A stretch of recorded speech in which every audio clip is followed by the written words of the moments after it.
So welcome back to part 5 of our real life haunted spooky stories.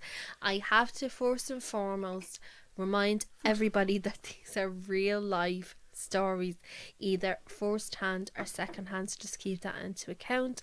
And I'm going to pass you over to one of our very own, Katrina, who has I suppose we all have a story of this very special lady.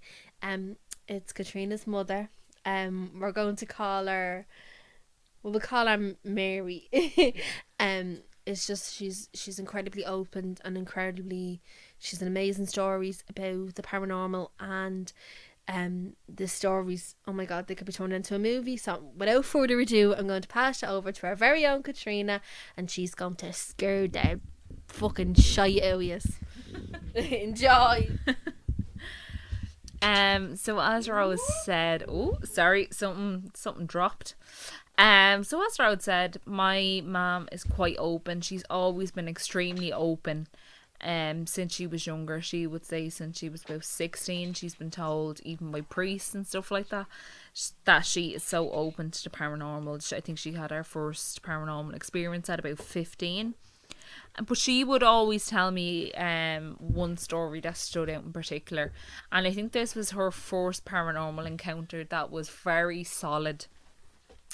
She had gone to Wexford with, I think, like a youth group like that. She was about 16, 17 at the time, and they had gone down. They were staying in this kind of hostel place down in Wexford, and they had gone into the town one night, and they were all walking back. There was a few of them together, maybe. The ghost. That was the ghost, sorry. It was actually William.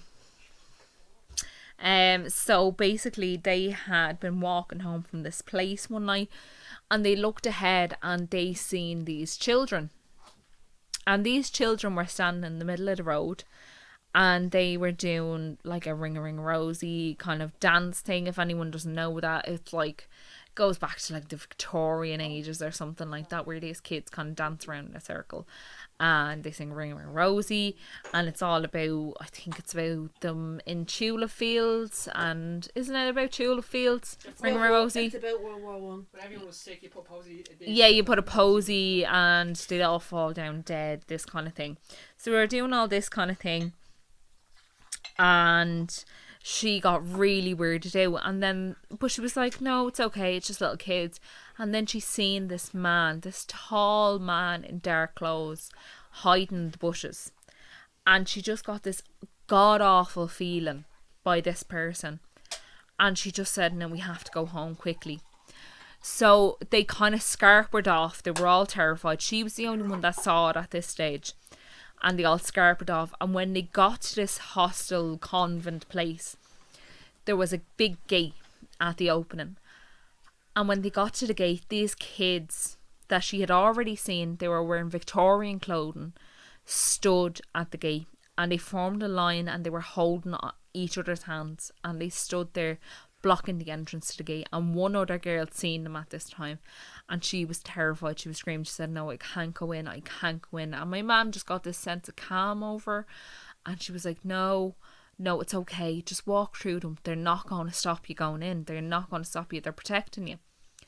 So they walked forward anyway, and they walked through these children, and they went in, they ran in, and they went to bed, and they went to sleep. And she told the people, like the youth leaders, the next day kind of what had happened. So the priest that worked in that local kind of area, I don't know what the name of them, the parish priest, he had basically come and said that he wanted to speak to the girls who've seen this. So he spoke to my mum, and he asked her what she'd seen. And my mum was like, I won't tell you what I've seen until you tell me what was going on. So where they had seen the children and this kind of creepy man, there had been this old rundown house. It looked kind of battered. It was huge. And she said, no, there's something happened there, and you need to tell me. She was like, I'm not going to tell you until you tell me what happened. So the priest had told her that in this house was an orphanage. Years and years and years ago was this orphanage. And unfortunately, someone had burnt it down, and all these kids had died in this orphanage when it had burnt down. They all burnt to death, and they don't know who did it. But that priest had always said that he thinks that she had seen these kids that had died, and they were protecting them all the way home from this man who had set the fire, and he was the person that was lurking in the bushes. And it was funny enough because she said, I was just asking her about this story before she left, and she was actually saying to me that one of the helpers that worked there, like one of the cleaners or whatever, her little child was only about 4 or 5, and she kind of heard what was going on, and she was kind of saying, she was like, oh mammy, tell them about the woman. And she was kind of like, oh no, it's grand, like don't be saying stuff about that. And she said, no, tell me. So this little girl had also seen what she said was a white lady floating outside the door. And she seen this woman floating, and with that they had 2 doors. So at the time it was quite common that you had like a porch door and then like a regular door, and the inside doorbell rang but the outside door was locked, and they all went and checked it and the door was locked but the inside doorbell rang. So this little girl had also seen some type of spirit as well. And that kind of wasn't the only thing that my mum had seen, but it was like the main thing that she kind of went on about for a long time, that she was like, that was her first experience. She had many experiences with, like when my granddad died, she said that she felt someone lie in the bed beside her and she knew it wasn't my dad, and she kind of said, look dad, I'm afraid, don't be doing something like that, and the person got out of bed and walked away. And then she always says about this one story. So at the time it was like, I was like a baby, so it was like 1996, and she would always say that was common to like go to a pilgrimage, which was at the time, you go to a pilgrimage with your family and you get blessed and all this kind of stuff, and that was kind of your holiday. My family went. Yeah, Rose's family went as well. I'm still here. She's still here. It's not just me. But my mum and my dad had brought myself and my sister to Mount Melleray, which is like a pilgrimage site in Ireland, open really holy, and they were driving along the way and they saw this hitchhiker, and my dad just had this thing and he was like, no, I'll pull over and pick him up. He kind of didn't have a qualm about it, but my mum was like, no, I have a really weird feeling, don't be picking him up, we have kids in the car, blah blah blah. And this went on for a minute or two when they were driving up and they seen this hitchhiker. My mum eventually was like, no, I'm putting my foot down, you're not doing it. So my dad was like, okay, fair enough, look, we'll go on. But he wasn't really happy about it because he felt like he should have picked that man up or whatever. And by the time that they got there, bearing in mind no car had passed them, because it was quite a desolate road at the time and no one was really driving on the road, no one had passed them. And when they got there, that man was standing at this pilgrimage site, and it was a grotto that you had to look down into. And they went down into the grotto, and that man stood at the steps of the grotto but would not enter. And to this day, my mum always said, she said she got an awful strange feeling off this man. She's like, there was something not right about him, and she thinks that there was something evil about him. And she always says, like, she said there was no chance that that man could have got there before they got there, because there was no car past them on the road. So, do you think that was like an evil spirit, or like was it a test for your ma? Because your ma is a very spiritual lady anyway. Do you think that was a kind of a test, or like, do you think that was like what do you think would have happened if they would have let this man, or would you call it a spirit maybe, if there's no possible way he could have ended up there before he was? What do you think would have happened if he got in the car? I don't really know. My mum would always say that she felt like something bad would have happened. She definitely felt this negative energy off this man before he even got in the car, and she just didn't feel right about the whole situation. So she would have definitely felt like something was off and something bad would have happened. And she was so happy when she had us there and he wasn't able to go down, because she said for the entire time that they were there, he looked down into the grotto, and last time you would have went down, you would have got your holy water, you would have blessed yourself, you would have said a few prayers, but he didn't go down. He stood at the top of the steps and wouldn't enter. And she said it was just such an odd thing, because no one would ever go there and not enter the grotto, because that was what you went there for. So for her, she would have said that something bad would have happened. Personally, I don't know. I don't like the idea of me mum and dad picking up hitchhikers when I'm a baby in the car anyway, to be honest. Because it's weird I wouldn't pick up a hitchhiker now anyway. Because I just feel like... Then with babies in the car. With babies in the car, my dad was just being a proper idiot. Like, I don't know what was going on. But yeah, like, I don't really know what would have happened. But I definitely didn't feel right. You mightn't have been alive to tell the tale. That's it. That's it. And my mum always would have been quite spiritual. Like, from the time that we were young, she would have kind of ingrained it into us. Not about, like, funny enough, for us to say, like, we're scared about this and that, my mum was the one person, you could say that it's, you know, someone putting it on you, that, you know, if you're brought up that way, that's the way you'll think. But my mum was always the exact person who turned around and said, the living is not, the dead is not the fear, it's the living you have to fear. Yeah. So she would have always said, never fear, you know, if there's ghosts or anything like that around, they're not going to harm you. It's always the living. Like, it just, don't worry about stuff like that. So I wouldn't have necessarily ever thought that I should be scared of anything like that. So one thing I felt like it was definitely of my own volition. It is hard not to be. But I actually also remember another incident, and my mum was like, would have done a lot of angel workshops and stuff like that when we were younger, because she was kind of really into the thing. It's 1. 3 o'clock. Oh. 3 o'clock. It's 3 o'clock.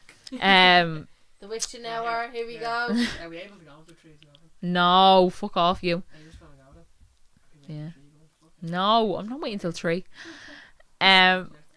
But she would have done an exercise with me, and it was basically this thing that she learned, and it was how to listen to angels, listen to what the angels are saying to you.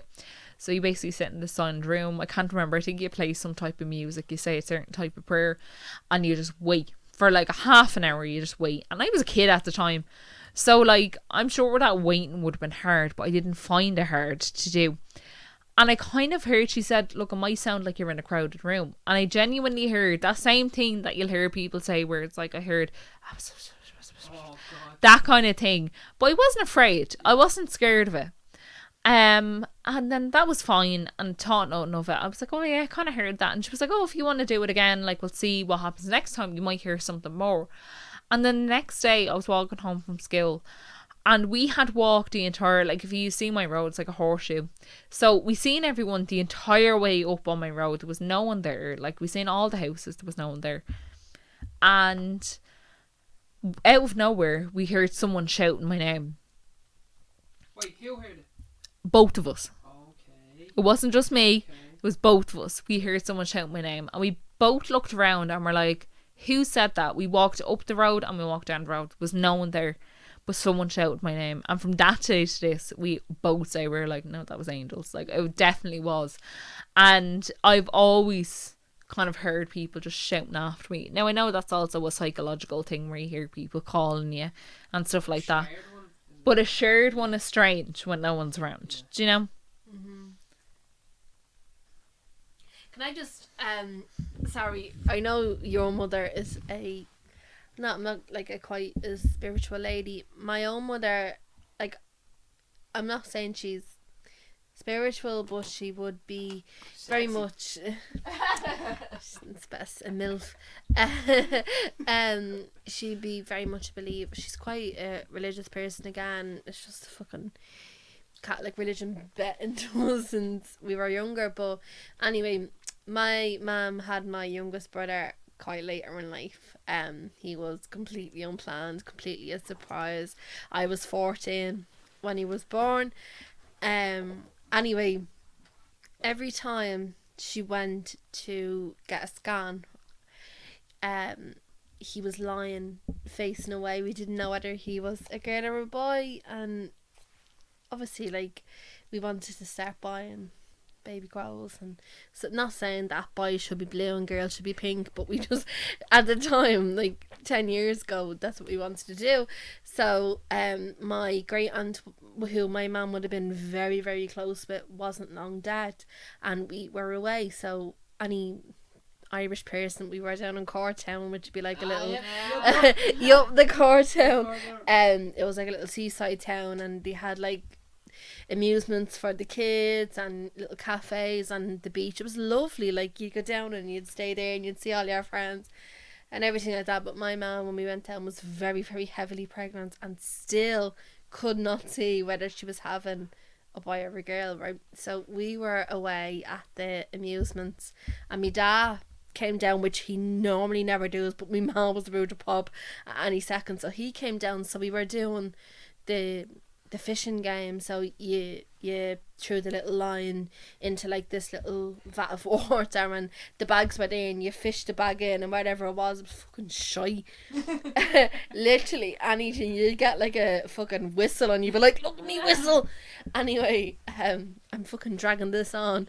But so I was sitting with my mum. When my ma found out she was pregnant, I don't know what I was like Rosalie with Twilight. I wouldn't leave my ma aside, right? So I wouldn't leave her aside when all the other kids were away at the amusements, and we had gone into this angel shop and we got these angel cards, and me think I was fucking Mystic Meg. I was like spouting out the angel cards, and so I said to me, Ma, have you got a question to ask the angel cards? And she said, am I having a boy or am I a girl? I call upon my aunt who had just died. I call upon her. Can she fucking answer me question, right? So I did the cards and I said, look for a sign. And with that, my dad and my two little brothers came back from the amusements. They had done the fishing game, had a bag, didn't look in it, and my ma put her hand in the bag. They were like, here you go, like, whatever, that's yours. And she put her fucking hand in the bag, and it was a blue teddy bear, and it said, it's a boy. Oh my God. It's a boy. God. And it was a fucking girl. No money messing, it was a boy. Yeah, so whatever. A month later we came out a boy. Very good. So look for a sign, so there you fucking go. I'm not sure how we got onto angel cards, but I don't know, I was just talking about my ma. No, but I do have two questions for the two remaining guests, because one of the guests got really sleepy and left. So my question is have either of you got your cards done, and how accurate were they? So we'll start with Rose and then pass on to Katrina. So yeah, I have got my cards done multiple times. I'm a wuss, so I do angel cards rather than tarot readings. what's the difference? Because I actually don't know the difference. I don't know the difference. I thought they were the same thing. The premise of them is quite the same, and I'm probably gonna get fucking roasted for them in the comments, but I just feel like angel cards are just, they're a lot more less to do with the devil. You wouldn't get the devil card. It's just me being a wuss. They're essentially the same thing. I think that tarot cards are like a reading of your future, whereas angel cards are like a reading of what the angels want you to know. Yeah. I think that's the premises of it, and I think, to be honest, I don't look. You might roast me. I think that kind of anyone can do tarot cards, but I think people have an ability. No, sorry. I think anyone can do angel cards, but I feel like people have an ability to do tarot cards. I don't know how much I believe in tarot cards, though. Yeah, well, I got a angel card reading off this like randomer off YouTube, and I will never. This was, I'd say, probably within the last, say, 18 months. I'm not saying that anything has happened. Obviously, I've started my own little business and I'm doing kind of well, fucking with my mental health and stuff like that. But she said that I will meet the love of my life after travelling.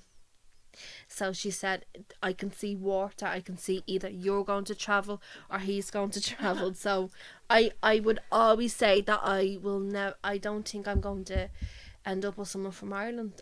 But me host Katrina, you were saying that your whole life. Yeah. Me ghost Katrina. Ghost. No, I just don't think, and that's nothing against Irish fellas, but I just, with this specific reading that I got, it just really stuck out to me.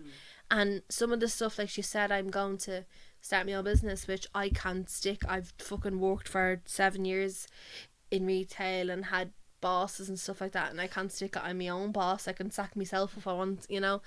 But yeah, she said that I will meet the love of my life after travelling over water. Either he's gonna travel over from water, or I'm gonna travel over from water. I'm just gonna put it out there. We're in quarantine at the minute. It's a mad pandemic, so they won't be travelling for a minute anyway. I'm just putting it out there. If you just want to break restrictions and you're from the water, I can make you cakes. No, but just in saying that just stuck with me, and I always remember Katrina saying that she herself would know for a fact she would never end up with someone from Ireland, and there, lo and behold, she's fucking a year and a half off our wedding from a fella from Wales. So there you go. Yeah.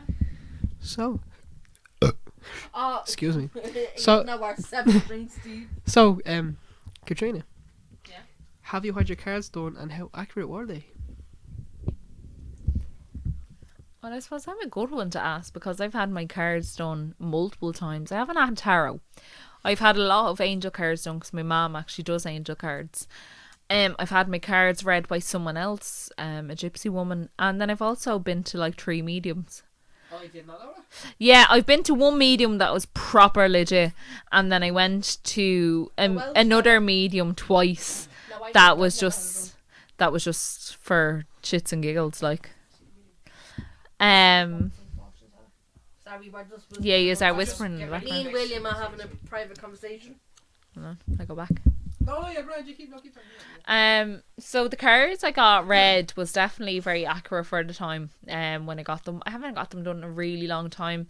My mum would always say when she reads them, she's like, she has to be in the right frame of mind to do them for other people. Yeah. So if she's ever feeling down, like my mum has her own, like where she kind of gets depressed and stuff like that, she wouldn't do them.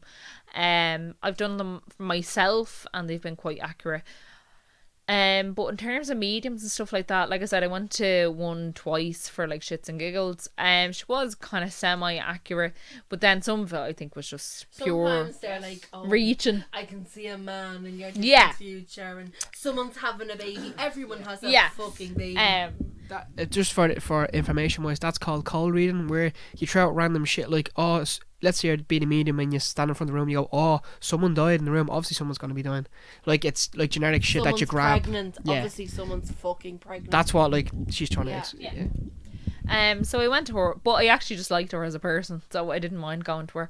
But then I went to another person who was referred to me by my partner's mother, and she had found out about him because he had actually done a lot of work for the British police force in finding bodies and stuff like that. So I went to him. I had to wait on like waiting list, but eventually got in, and I went to him. And funny enough, when I went to him, like some of his stuff was so accurate, it was scary. Like he was able, like he could pick out that I was a nurse, stuff like that. I took off. I actually wasn't engaged at the time, but I had a promise ring.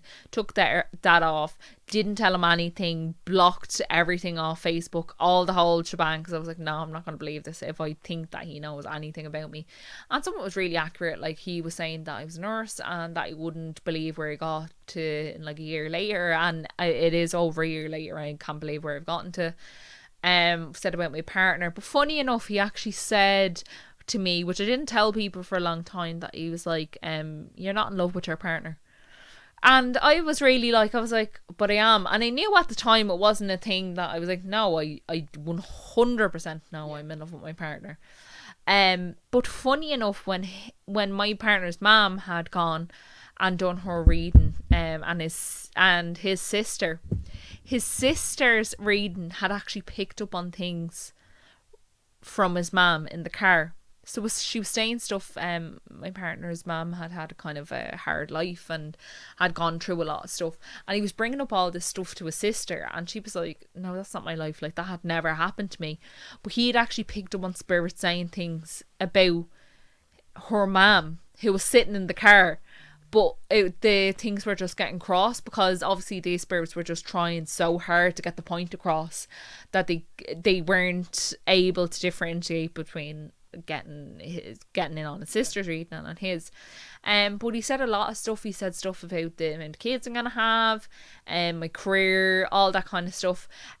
He said stuff about my uncle who had not long passed.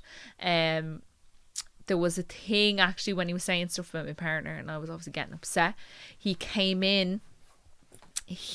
Funny enough, he used to go into this kind of trance, and he'd come in as a spirit, and he would say, you know, why are you speaking to her like that? You leave her alone. And he was really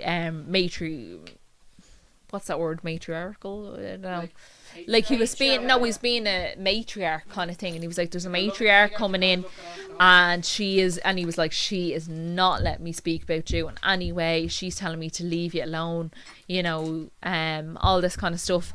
And he said she's definitely a mother figure, and I knew straight away it was my nanny. And he described her down to a T, like everything about her he described down to a T.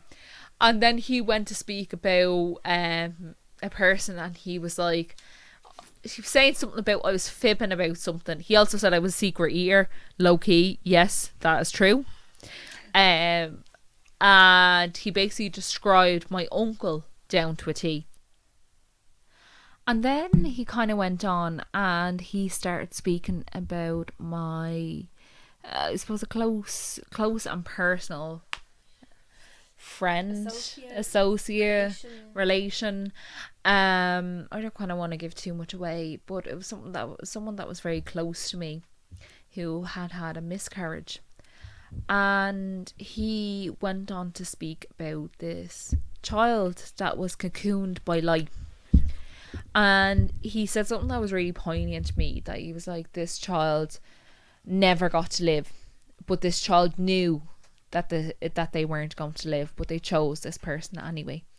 And he said that they were surrounded by light, but in their hands they held another child, and they were basically given this other child, and they were like, this is for you, this is for this person, and I'm going to give this to you. And they're going to keep them safe. And they said on each end they had a relative. So they had a granny or a granddad, and they were basically going to keep them safe. And that was who I imagine my grannies were. And they were basically going to keep this child safe until they got to this person. And it was actually really just poignant for me, because very, very, very, very, very few people knew about this. It wasn't a public thing at all. A very close family and friends knew. So how this person knew at all, like, I couldn't really explain that.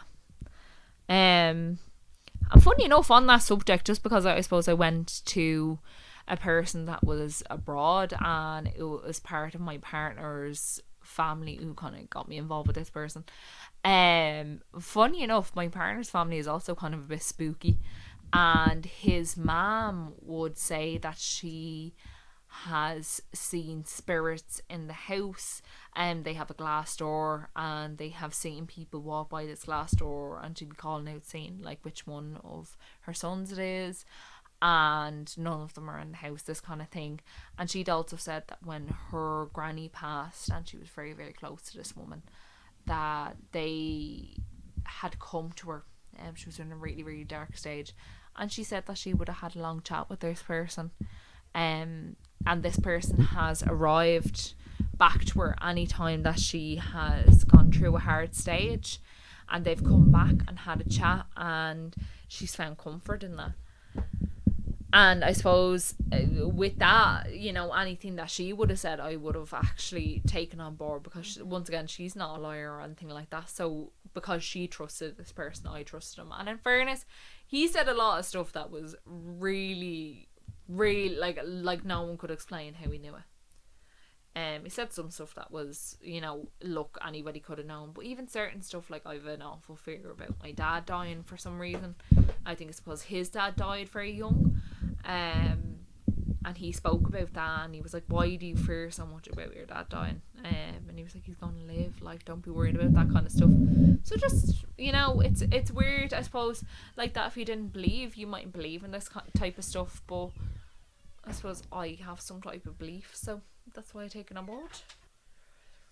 Okay, thanks so much, Katrina, for your stories. They were, I'm sure everyone who was listening has just, I'd say everyone's going to go back to that and just listen to it again, because it was just so interesting. So my question is, I would like everyone in the comment section to talk about if they've had experiences with mediums or psychics, and I would love to hear, and obviously all of us would love to hear what they've said, if they were accurate, if they weren't accurate. And I know a big thing now, especially with myself, and I don't know if anyone else, TikTok, they have, with the algorithm, you can have people that give you angel and tarot readings, and we would love to know if they were accurate, and top comment gets pinned to the top. So yeah, best submit and the dirtiest submission gets pinned.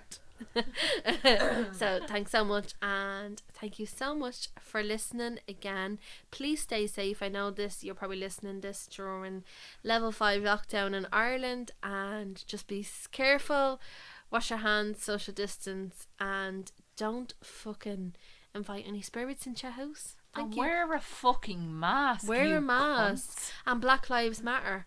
And fuck the police. No. Thank you. Michael B. Higgins is a saint. By the way, I just need to reiterate, they don't mean Halloween masks, they mean actual masks to stop the virus. So thank you for tuning in, and make sure to drop a subscribe. If anyone has actually made it to the end of this episode, I would genuinely, if you comment down below, what's up? You can shout them out. No, if you comment down below, what's up, Sugar Puff, I will genuinely revolute you €100. I'll fucking do that. I don't think anyone realises. Every single podcast me and Connor have said, no, near the end, being like, just comment down below, this and we'll give you money, and we've been keeping it going. No one's got it yet. Really? Yeah, no one's got it yet. Yeah. So, if anyone wants to comment Sugar Puff, and obviously these two co-hosts are excluded because they know what it is. Thank you so much for listening, and our tits will be in the thumbnail. Oh hell yeah! So You want to see you better some comment. boobs? If you've made it this far, honest to God, if you've made it to episode 5, I will personally send you a picture of my sugar puffs. Feet. Lads, seriously, I hope this isn't a yearly thing. To be honest, this was so much fun. If this was a segment you're all up for, I'm up for. Yeah. So, Yeah. I appreciate you. Peace, chicken grease. Good night, God bless. Love you. Peace, chicken